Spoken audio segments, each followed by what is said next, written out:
آقا کریم رؤوف الرحیم صلی اللہ تعالی علیہ وسلم روزوں کی کثرت فرماتے تھے۔ لوگ پوچھتے ہیں علامہ صاحب، خطیب صاحب، 2 روزے ہوتے ہیں شعبان کے کہ 3 ہوتے ہیں یا 1 ہوتا ہے؟ ایسا مسئلہ درپیش آتا ہے۔ اس دفعہ بھی لوگ پوچھ رہے تھے، کوئی فون کر کے پوچھ رہے تھے، ویسے پوچھتے ہیں کہ ایک 14 کا ایک 15 کا روزہ ہوتا ہے یا 15-16 کا ہوتا ہے؟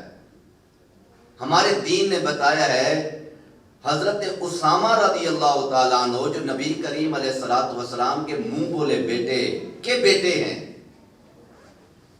نبی کریم علیہ السلام سے پوچھا، حضور آپ رمضان المبارک کے علاوہ شعبان میں بہت زیادہ روزے رکھتے ہیں، اس کی کیا وجہ ہے؟ نبی کریم علیہ السلام نے ارشاد فرمایا، بہت سارے لوگ رجب اور رمضان کے درمیان جو مہینہ ہے شعبان المعظم، اس کی عظمت سے غافل ہیں۔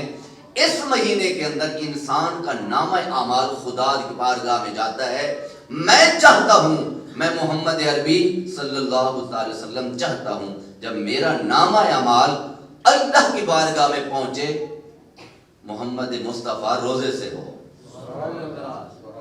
کثرت کے ساتھ روزے رکھتے تھے، کثرت کے ساتھ۔ کثرت سے مراد اکثر حصہ شعبان کا، اور اس کی شہادت صرف حضرت اسامہ نے نہیں دی، ہماری ماں اور نبی پاک کی زوجہ ام المومنین سیدہ عائشہ صدیقہ رضی اللہ تعالیٰ عنہ ارشاد فرماتی ہیں، میں تو حضور کے ساتھ ہی زندگی گزارتی تھی۔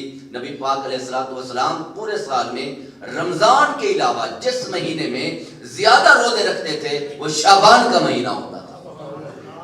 جس مہینے میں حضور کثرت کے ساتھ روزے پورے سال میں، یا رمضان یا شعبان، شعبان میں کثرت کے ساتھ حضور علیہ السلام روزے رکھتے تھے۔ یہ بھی ایک تیاری ہے۔